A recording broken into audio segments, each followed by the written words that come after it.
Well, female business owners now fleeing crime-ridden Chicago and heading for the suburbs after the increase in lawlessness downtown. Yeah, take a look at this surveillance footage at a Chicago bakery. Now, the man vandalizing this woman's countertop before brazenly grabbing another woman's bag and just walking out.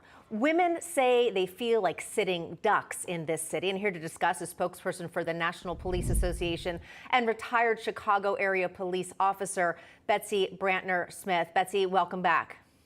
Hey, thanks for having me. All right, first and foremost, I mean, when you see that surveillance video, besides the fact that there's a crime being committed, there is, again, a brazen assumption that the criminal can simply take what they want and just walk out. Well, that's because they can. They know that there is a limited chance of them being prosecuted, of them going to jail.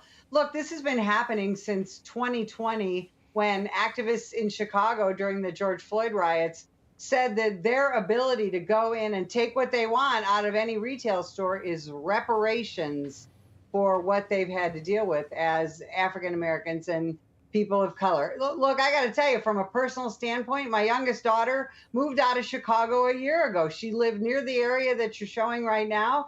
And finally, she said, I've had enough. I don't want to be afraid to move around the city that I love.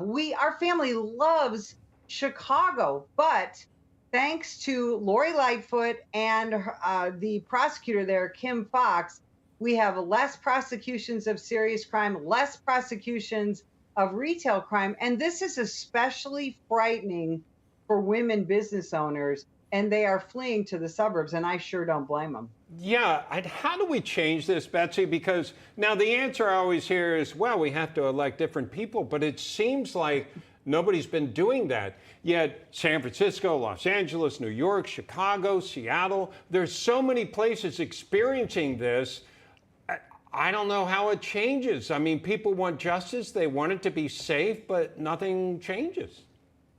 Well, here's the thing. Some people want justice, but some people, and it's usually people in power, believe that quote unquote justice is making sure that we clear out the jails and making sure that people, remember the governor of Illinois just signed a no cash bail law that is going to go into effect. And frankly, most people don't have to post any cash bail in Cook County, Illinois, where Chicago is anyway. So yes, it has to do with politics, unfortunately. It has to do with elections. But what's going to happen is people are just going to have to get so tired of it that they leave Chicago. And understand that Illinois, where I was born and spent almost all of my adult life, is the #1 state in the nation that people are fleeing.